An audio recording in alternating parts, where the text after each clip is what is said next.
Hi, everyone. I hope you're having a fantastic start to 2024.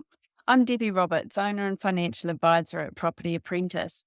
Join us today for the Week in Review, where I talk about current events for the everyday investor and home buyer. Our topics for this week: first up, from good returns on the 16th of January, plenty of twists and turns to come. Second topic, from One News on the 17th of January, average property values rise for a third month. CoreLogic. Third topic, from interest.co.nz on the 17th of January, latest Reserve Bank figures indicate that New Zealand's homeowner occupiers appear to be betting that interest rates will start coming down again sooner rather than later. And fourth topic, from RNZ on the 18th of January, Minister demands Kaianga Ora fill empty social houses. Fifth topic for this week in review, from Good Returns on the 18th of January, DTIs on investment property don't make sense. So first up for this week in review, from Good Returns on the 16th of January, plenty of twists and turns to come. ASB has outlined 5 key risks that could make 2024 as unpredictable and volatile as last year, with plenty of twists and turns to come. Number one, inflation persistence. The duration of global and New Zealand inflation remains uncertain. Over 90 basis points of OCR cuts are projected for 2024. Estimated New Zealand CPI inflation in 2023 was 4.5%, expected to ease below 3% in 2024. Secondly, fiscal policy. Balancing fiscal policy objectives to lower inflation without hampering economic performance is crucial. There's a risk of fiscal belt tightening impacting the cyclical downturn and long-term economic prospects. Thirdly, population growth. The continuation of record net immigration rates raises questions about economic, labour and housing market impacts. ASB expects a slowdown in resident population growth, but risks lean towards sustained inflows affecting inflation and infrastructure. Number four, housing. Balancing strong population tailwinds and stretched affordability pose a challenge. Affordability concerns persist with high debt servicing costs and a cooling labour market. House prices are expected to rise between 7 to 10% in 2024, according to ASB. And number five, geopolitics. A year of global elections amid heightened geopolitical tensions may lead to significant volatility and directional changes. Geopolitical risks, for example, Gaza and Ukraine, could trigger market shifts. A US Trump victory may impact interest rates and currency dynamics, just to name a few things that a US Trump victory could affect. Second topic for this week in review, on the 17th of January, average property values rise for a third month, from CoreLogic. New Zealand's property market continues its rebound, recording a 1% increase in average property values in December, according to CoreLogic. The average property value has now reached $924,489, which reflects a 2.1% rise over the past 3 months since September's cyclical trough. The recent gains were widespread across major centres, with Tauranga, Auckland and Christchurch all recording increases of more than 1%. CoreLogic New Zealand's chief property economist Kelvin Davidson commented that the continued gains were unsurprising given the recent rise in housing market sentiment. Factors contributing to this include the change of government, a peak and even some falls in mortgage rates, continued employment growth and surging net migration. Davidson acknowledged that affordability pressures remain a major concern, with mortgage rates dropping for some durations, but shorter fixed terms, such as 1 year, remaining high. This strains aspiring homeowners' ability to enter the property market.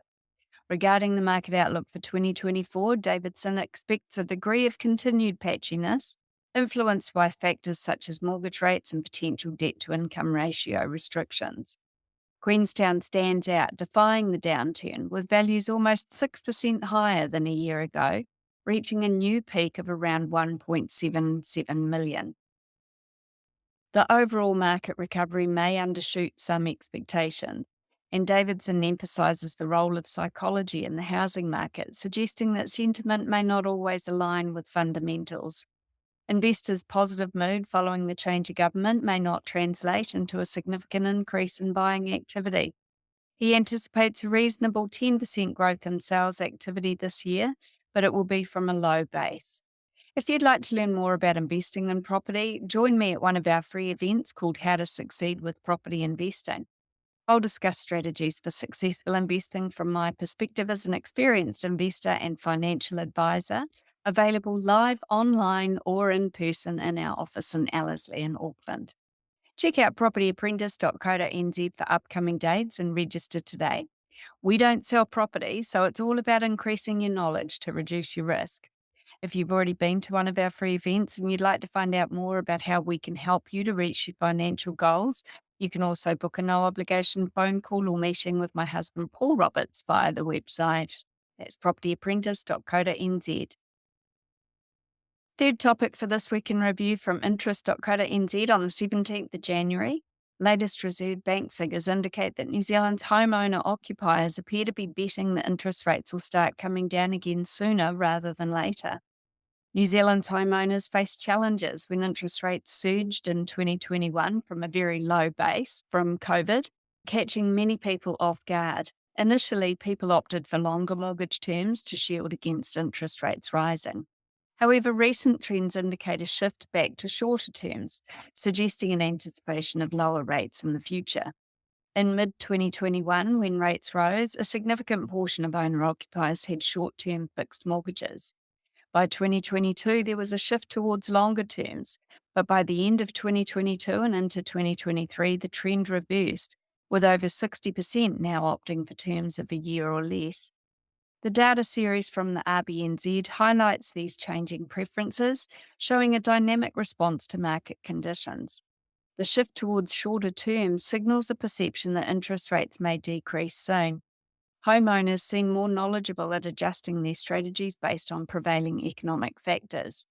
As of November 2023, new mortgages with 6-month terms reached their highest share since the data series began, reflecting a desire for flexibility.